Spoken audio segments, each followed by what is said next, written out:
Life insurance corporation employees association Kathua आसिया केंद्रीय खजाना मंत्री हुंदे खिलाफ प्रदर्शन किया गया। LIC कर्मचारी खजाना मंत्री हुंदे आसिया बजट पेश करते मौके LIC के शेयरें की पब्लिक इशू के तौर पर बेचने के बयान के खिलाफ प्रदर्शन करा करते हैं। कदम बिल्कुल LIC दे और देश के हित में बिल्कुल नहीं है। दूसरा ये जी GST ने लगाया साढ़े LIC प्रीमियम पर, यदी कोई जरूरत नहीं है, लोड है ये साढ़े LIC पॉलिसी होल्डर ने पवा और इस कन्नै अगर GST हटाई देन तो LIC का काम साढ़ा और ज़्यादा बधी सकता है। इन्नियां प्राइवेट कंपनियां सब कुछ लियाने के बावजूद भी LIC अज भी देश की number 1। All India backward classes union आसिया कठुआ च लाई गई दी मीटिंग विच OBC रिजर्वेशन कोटे च वाधा नहीं किए जाने का विरोध किया गया।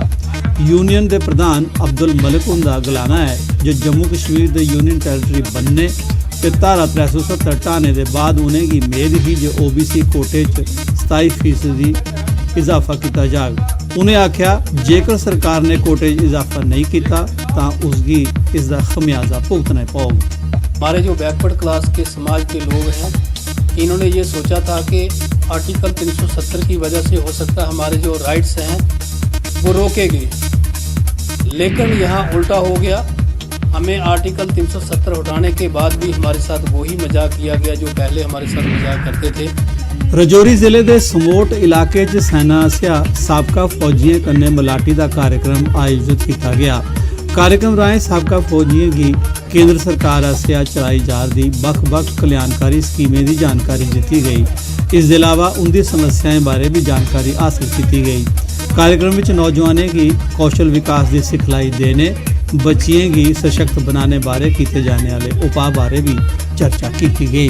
कि पेंशन भी सालों ठीक मिल रही है और कोई डिसेबिलिटी जी बड़ी है वो हाली आई नहीं है साड़ी। हाँ, बाकी सब अच्छा ही चल रहा है। हमें परेशानी एक्समैनों को होती है तो हमारी पलटने घर घर फिरकर हमारी परेशानियों को दूर करती हैं। ऐसी कोई बात नहीं है, पलटन वाले हमारी बहुत ज़्यादा मदद कर रहे हैं। काफ़ी खुशी है कि यहाँ के जो कुछ एक्सर्विसमैन हैं जिनके कुछ अपनी पर्सनल प्रॉब्लम्स भी हैं और उनके बारे में जो भी हो रहा है यहाँ बहुत अच्छा। पुंछ जिले के नंगाली साहब साईं बाबा ब्लॉक के BDC चेयरमैन नज़ीर हुसैन होरें ब्लॉक के LOC लागे स्कूलों का दौरा लाया। उन्हें स्कूल इमारतें की खस्ता हालत, स्कूलों की सुविधाएं की कमी का जायजा लेता। ठंड के मौसम में खुले गासा हेठ पढ़ाई करा रहे विद्यार्थी ते शिक्षकें की उन्हें भरोसा दवाया जो स्कूलों की हालत सुधारने ताईं तौले उपाय करगन। उन्हें नंगाली, मंदारा, काइयां ते गुंतरियां के सरकारी स्कूलों का दौरा लाया। ऑफिसरों ने वाला से रब्ता किया गया है और उन्होंने ये इज़हार किया है कि इसका जो है कुछ पैसा सेंक्शन है और बाकी पैसा देने के लिए गवर्नमेंट तैयार है। हम इस बिल्डिंग को जल्दी तामीर करवाएंगे और ये देखेंगे कि बिल्डिंग तामीर क्यों नहीं हुई है, तो इसको हम जल्दी से जल्दी तामीर करने की कोशिश करेंगे। गवर्नमेंट डिग्री कॉलेज खौड़ की पुरुष ते महिला टीमें inter collegiate wrestling tournament overall championship trophy जीती ली है। जम्मू यूनिवर्सिटी आसिया आयोजित टूर्नामेंट पुरुषों की कैटेगरी 3 गोल्ड ते 3 ब्रोंज मेडल जीते। महिलाएं की कैटेगरी 3 गोल्ड, 3 सिल्वर ते 3 ब्रोंज मेडल जीते। Principal government degree college Khour professor Hansraj होरें स्टाफ मैंबरें कन्नै कॉलेज के छात्रें ते छात्राएं की मुबारक दी ते उनका हौसला बढ़ाया। मैं शुक्रगुजार हूँ कि हमारे स्टाफ ने हमें बहुत सपोर्ट किया। एक रेसलिंग में यूनिवर्सिटी इंटर कॉलेज में हमें पार्टिसिपेट करने का मौका मिला और हमें जितने स्टाफ हमारे प्रिंसिपल सब ने हमें सपोर्ट किया। सभी बच्चों को हम प्रोत्साहित कर रहे हैं और उनको अप्रिशिएट किया, इनकी एफर्ट्स को बड़ी मेहनत से बच्चों ने पूरा ये मेहनत करके अपने ये जिताया है हमें कॉलेज का नाम।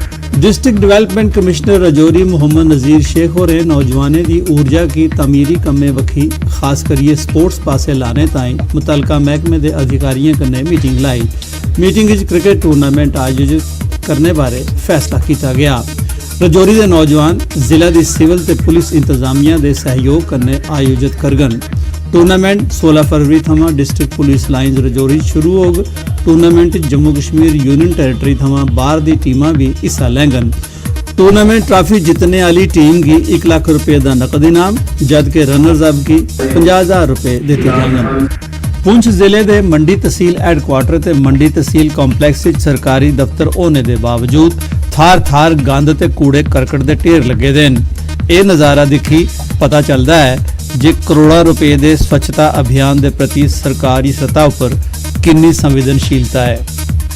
तहसील ऑफिस कॉम्प्लेक्स में एक सफाई कर्मचारी जो है वो तैनात है, लेकिन उसको अटैच किया हुआ है कि डीसी ऑफिस पुंछ में, और यहाँ पे कोई सफाई का जो है वो इंतज़ाम ना है। और ये टॉयलेट कॉम्प्लेक्स आप देखिए चारों तरफ आप तार डाल के इसको बंद